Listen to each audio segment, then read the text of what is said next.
இந்த ₹1 வச்சு உங்களுக்கு ஒரு கணக்கு போடுறேன். பதில் சொல்றீங்களா? கணக்கெல்லாம் எங்களுக்கு வேண்டான்னு சொல்லக்கூடாது. இது வயசானவங்களுக்காக முக்கியமா நான் சொல்லணும்னு நெனைக்கிறேன். ராமு, சோமு, ராஜு 3 பேரும் ஒரு ஒரு கிராமத்துக்கு போறாங்க. அது ஏதோ குலதெய்வம் கோவில்னு ஒருத்தன் சொல்லி, "அங்க போய் சாமிய போய் பார்த்துட்டு வரலாம்டா" அப்படின்னு. என்னோட வாழைப்பழம் அது என்னெல்லாமோ வாங்கி வச்சிருக்கோமே, என்ன பண்ணலான்னு போது, அங்க ஒரு போர்ட்டர் மாதிரி ஒரு பையன் வந்தான். "என்ன சார் வேணும்?" அப்படின்னா. "எங்களுக்கு ஒரு ரூம் வேணும்ப்பா. இந்த பை, இந்த பழம் அது எல்லாத்தையும் போடணும்." அப்படின்ன பொழுது, சரி சார். குடுங்க ரூபா" அப்படிங்கிறான்.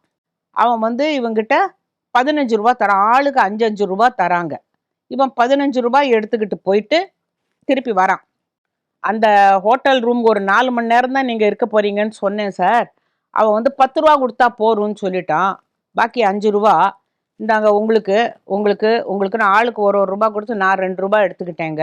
அப்படின்னா சரின்னு அவன் போயிட்டான். இவங்க ரூமுக்குள்ள வந்தாங்க. திடீர்னு இந்த ராமு, "ஏன்டா நான் ₹5 குடுத்தேன். அ நீ ₹5 குடுத்த. நீ ₹5 குடுத்த. அவன் பதிலுக்கு ஒரு ரூபா குடுத்தான். அப்ப ₹4.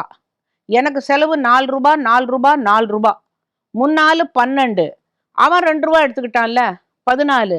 நம்ம ₹15ல குடுத்தோம். அந்த ₹1 எங்கடா காணோம்னா, "ஏய் நீ நீ நீ என்னடா கணக்கு அது?" அப்படின்னு இவன் அவன சொல்ல, அவன் இவன சொல்ல, கடைசியில அவங்க கோயிலுக்கே போல. ரூம்ல இருந்து சண்டையே போட்டாங்க.